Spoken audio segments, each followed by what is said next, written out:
ମାତ୍ର 18 ବର୍ଷର ଝିଅଟିଏ, ନାମ ତାର ଖୁସି। ହେଲେ ଜୀବନରେ ଖୁସିର ଛିଟା ଟିକେ ମଧ୍ୟ ପାଇନାହିଁ। 5 ବର୍ଷର ହୋଇଥାଏ ମା ଚାଲିଗଲେ। ତାଙ୍କ ବାହାଘରର 2-3 ବର୍ଷ ପର୍ଯ୍ୟନ୍ତ ପିଲାଟିଏ ହେଉନଥିଲା ବୋଲି ଶାଶୁ, ଶ୍ୱଶୁର, ସାହି ପଡ଼ିଶା ସମସ୍ତେ ନାନା କଥା କହିଥାନ୍ତି।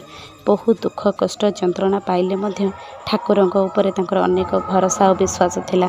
ମାନସିକ କରିଥିଲେ ଛୁଆଟିଏ ହେଉ ବୋଲି। ଶେଷରେ ଠାକୁର ତାଙ୍କ ଡାକ ଶୁଣି କୋଳରେ ଝିଅଟିଏ ଦେଲେ। ବହୁ ଦିନର ଅପେକ୍ଷା ପରେ ଛୁଆଟିଏ ଆସିଛି ବୋଲି ମା ଭାରି ଖୁସି ହୁଅନ୍ତି। ହେଲେ ଘରର ଅନ୍ୟ ସଦସ୍ୟମାନେ ଆଦୌ ଖୁସି ନଥାନ୍ତି। କାରଣ କନ୍ୟା ସନ୍ତାନଟିଏ ହୋଇଛି। ତା ଉପରେ ପୁଣି ଝିଅଟିର ରଙ୍ଗ କଳା। ହେଲେ ମା ତ ମା ନା, ଛୁଆ କଳା ହେଉ କିମ୍ବା ଗୋରା ହେଉ, ତା ଆଖିରେ ଦୁନିଆର ସବୁଠାରୁ ସୁନ୍ଦର ଝିଅ ଥିଲା ସିଏ। ତାର ନାମ ସେଥିପାଇଁ ରଖିଥିଲେ ଖୁସି। ବହୁ ଆଦର ଯତ୍ନରେ ଝିଅଟିକୁ ପାଳି ପୋଷି ଜନ୍ମରୁ 5 ବର୍ଷ ପର୍ଯ୍ୟନ୍ତ ନେଲେ। ହଠାତ୍ ଦିନେ ଯେପରି ଏକ କଳା ବାଦଲ ତାଙ୍କ ଉପରେ ଛିଡ଼ି ପଡ଼ିଗଲା। ହଠାତ୍ ଏକ ଅଜଣା ରୋଗ ଆସି ସବୁକିଛି ନଷ୍ଟ କରିଦେଲା। ମା ଜାଣିଥିଲେ ଯେ ସିଏ ଆଉ ବେଶୀ ଦିନ ବଞ୍ଚିବେନି। ତାଙ୍କୁ ଯେଉଁ ସାଂଘାତିକ ରୋଗ ହୋଇଛି, କେତେବେଳେ ଯେ କ'ଣ ହୋଇଯିବ ତାହାର କିଛି ଠିକ୍ ନାହିଁ। ଦିନେ ମନେ ମନେ ବସି ଭାବୁଥିଲେ, ଖୁସିକୁ ତ କେହି ଭଲ ପାଉନାହାନ୍ତି। ସେ ଦେଖିବାକୁ କଳା, ଆଉ ସେ ଦୁନିଆରୁ ଚାଲିଗଲା ପରେ ଖୁସିର ଦେଖାଶୁଣା କିଏ କରିବ? ଏ ଦୁନିଆରେ ଖୁସି କିପରି ବଞ୍ଚିବ? କେମିତି ସେ ଏକୁଟିଆ ବଞ୍ଚିବ? ଏମିତି ଭାବୁ ଭାବୁ ଦିନେ ଚିରଦିନ ପାଇଁ ଆଖି ବୁଜିଦେଲେ। ସତେ ଯେପରି ଖୁସିର ଜୀବନ ସେଇଠି ଅଟକିଗଲା। ଖୁସିର ଖୁସି ସେଇଠୁ ହିଁ କୁଆଡ଼େ ହଜିଗଲା। କୁଆଡ଼େ ଚାଲିଗଲା ତା ଖୁସି।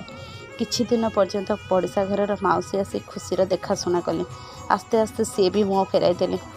ନିଜ ଘର ଲୋକ ତ ପର, ଆଉ ପରଲୋକ ବା କ'ଣ କରିବେ କିପରି?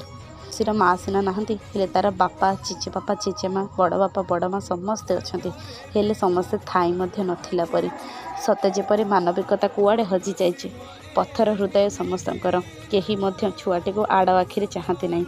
ଖାଲି ଯାହା ସମାଜକୁ ଡରି ଛୁଆଟିକୁ ଘର ଆଶ୍ରୟ ଦେଇଛନ୍ତି ଓ ପିନ୍ଧିବାକୁ 2 ଖଣ୍ଡ ପୋଷାକ ଓ ଖାଇବାକୁ କିଛି ଦାନା।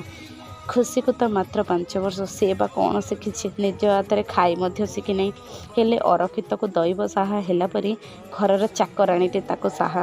ଯେଉଁ 2 ଘଣ୍ଟା କାମ କରିବାକୁ ଆସେ, ସେତିକି ସମୟରେ ଝିଅଟିକୁ ଟିକେ ଖୁଆଇ ଦିଏ, ବାସ୍।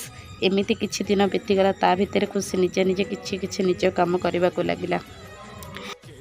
ଯଦି କେତେବେଳେ କିଏ ଖାଇବାକୁ ମୁଠାଏ ଦିଏ ତ ନିଜ ହାତରେ ନିଜେ ଖାଏ। ସେଥିରେ ଅଧା ଖାଇବା ତଳେ ପଡ଼ିଯାଏ ତ ଆଉ କିଛି ଖାଇବା ତା ପେଟକୁ ଯାଏ। ପୁଣି ସେଇ ତଳେ ପଡ଼ିଥିବା ଖାଇବାକୁ ଗୋଟେଇ ନିଜେ ଖାଇଦିଏ। ସେ ବା କ'ଣ ଜାଣିଛି କେଉଁଟା ଭୁଲ, କେଉଁଟା ଠିକ୍, କେଉଁଟା ଭଲ, କେଉଁଟା ମନ୍ଦ, କେଉଁଟା ଖାଇବ, କେଉଁଟା ଖାଇବନି? ଏ କଥା ବା ତାକୁ ଜଣା କ'ଣ? ଏମିତି ହିଁ ଚାଲିଥାଏ ତାର ଜୀବନ। କିଛି ଦିନ ପରେ ଘରେ ସମସ୍ତେ ଭାବିଲେ ଖୁସିର ବାପା ଦ୍ୱିତୀୟ ବାହାଘର କରିବେ ଓ ଦ୍ୱିତୀୟ ବାହାଘର ମଧ୍ୟ କଲେ। ସ୍ତ୍ରୀ ମରିବାର 3 ମାସ ପୁରି ନାହିଁ, ଦ୍ୱିତୀୟ ସ୍ତ୍ରୀକୁ ଆଣି ଘରେ ରଖିଲେ। ଖୁସି ମନେ ମନେ ଭାରି ଖୁସି ହେଉଥିଲା। ଖୁସି ଭାବିଲା ତାକୁ ତା ମା ମିଳିଗଲା। ନୂଆ ମା ଆସିଛି, ଖୁଆଇ ଦେବ, ଗାଧୋଇ ଦେବ। ତାକୁ ଆଉ ନିଜ ହାତରେ ଖାଇବାକୁ ପଡ଼ିବ ନାହିଁ କି ଅଗାଧୁଆ ରହିବା ପାଇଁ ପଡ଼ିବନି। ହେଲେ ସିଏ କ'ଣ ଜାଣିଥିଲା ଯେ ସେ ତା ମା ନୁହଁ, ସାବତ ମା। ଖାଲି ଯାହା ସମାଜର ଡରରେ ତାର ବାପା ଓ ତାର ସାବତ ମା ଖୁସିର ସ୍କୁଲରେ ନାମ ଲେଖାଇଲେ। ଆଉ ସେବେଠୁ ହିଁ ଖୁସିର ପୋଷାକ ଥିଲା ସେହି ସରକାରୀ ସ୍କୁଲର 2 ହଳ ଦିଆଯାଇଥିବା ପୋଷାକ ଓ ମଧ୍ୟାହ୍ନ ଭୋଜନରେ ଦିଆଯାଉଥିବା ଖାଦ୍ୟ। ଓ ରାତି ଓ ସକାଳ ଖାଦ୍ୟର ତ ଠିକ୍ ନଥାଏ। ବଳକା ଖାଦ୍ୟ ଥିଲେ ଖାଏ, ନହେଲେ ଉପାସ ହିଁ ଶୋଇପଡ଼େ। ସକାଳୁ ଉଠି ବହି ବସ୍ତାନି ଧରି ନିଜେ ନିଜେ ସ୍କୁଲକୁ ଯାଏ ଓ ସ୍କୁଲ ଛୁଟି ହେଲେ ଘରକୁ ଆସି ଘରର ଛୋଟ ମୋଟ କାମ ମଧ୍ୟ କରେ। ଯେପରି ଅଇଁଠା ବାସନ କୁସନ ମାଜିଦିଏ ତ କେତେବେଳେ ଘର ଓଳାଇ ଦିଏ ଏବଂ ରାତି ହେଲେ ସାବତ ମା'ର ଗୋଡ଼ ଘଷି ଦିଏ। ଏପରି ହିଁ ଖୁସିର ଜୀବନ ଥିଲା। କିଛି ମାସ ପରେ ଖୁସିର ସାବତ ମା ଗର୍ଭବତୀ ହେଲେ। ତାଙ୍କ କୋଳରେ ପୁଅଟିଏ ହେଲା ଓ ସେ ପୁଅଟିର ମଧ୍ୟ ଦେଖାଶୁଣା କରିବାକୁ ଲାଗିଲା। ଖୁସିର ସାବତ ମା ତ ତାଙ୍କ ପୁଅର ଦାୟିତ୍ୱ ମଧ୍ୟ ଖୁସିକୁ ହିଁ ଦେଇଦେଲେ। ଖୁସି ତ ନିଜେ ଗୋଟିଏ କୁନି ଛୁଆ, ସେ ବା କ'ଣ ଦାୟିତ୍ୱ ନେବ? କେତେବେଳେ ପୁଅଟିକୁ ଧରିଥାଏ, ହାତରୁ ସେ ଖସିଯାଏ ତ କେତେବେଳେ ତାକୁ ଖୁଆଇ ପାରେ ନାହିଁ। ଏମିତି ହୋଇଥାଏ। ହେଲେ ସେଥିପାଇଁ ତାକୁ ଯେ ବହୁତ ଗାଳି ଗୁଲଜ ମାଡ଼ ସହିବାକୁ ପଡ଼େ। ହେଲେ ସେ ସବୁ କିଛି ସହିଯାଏ, ପ୍ରତିବାଦ କରେ ନାହିଁ। ଏପରି 16 ବର୍ଷ ପର୍ଯ୍ୟନ୍ତ ବିତିଗଲା। 10ମ ପରୀକ୍ଷା ଦେଲା, ପାସ୍ ମଧ୍ୟ କରିଲା। ପାଠ ପଢ଼ିବାର ତ ସମୟ ନାହିଁ, ବହୁତ ନମ୍ବର ରଖିବ ବା କେଉଁଠୁ? ତଥାପି 3ୟ ସ୍ଥାନରେ ରହିଲା। 10ମ ସରିବା ପରେ 2 ବର୍ଷ ଘରେ ରହିଲା। ସେହି ସମୟରେ ସିଲେଇ କରି କିଛି ପଇସା ରୋଜଗାର କଲା ଓ ସେ ପଇସାକୁ ସେ ତା ସାବତ ମା'କୁ ଦେଇଦିଏ। ନିଜ ପାଖରେ ଟଙ୍କାଟିଏ ମଧ୍ୟ ରଖେ ନାହିଁ। ଖୁସି ବଡ଼ ହେଲାଣି। ସଜବାଜ ହେବା ପାଇଁ ତାର ମଧ୍ୟ ବହୁତ ଇଚ୍ଛା ଥାଏ। ହେଲେ ତା ଭାଗ୍ୟରେ ଯେ ସଜବାଜ ହେବା କାହିଁ? ସିଏ ବା କ'ଣ ସଜ ହେବ? ବିଚରା ଦୁଃଖିନୀ ଝିଅଟି। सी भी सज है। तार बापा ता बाहागर करी तांको मुंडर बोझ हटेवाक चाहिए। बाहागर पाई कथबार्ता चलला।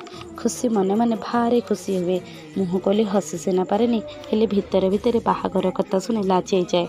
सबु झील परी से मध्य अनेक स्वप्न देखला ता बाहागर को नहीं। से बाहा हब, कन्या हब, सज हब, मुंडे सिंदूर लगेब, हाथ में शंखा लगेब, एमती केते कौन भाविनी। भाभी मने मने बहुत खुशी हुए। हेले खुशी जीवन में कौन से खुशी आसला, कौन है खुशी एमिति झड़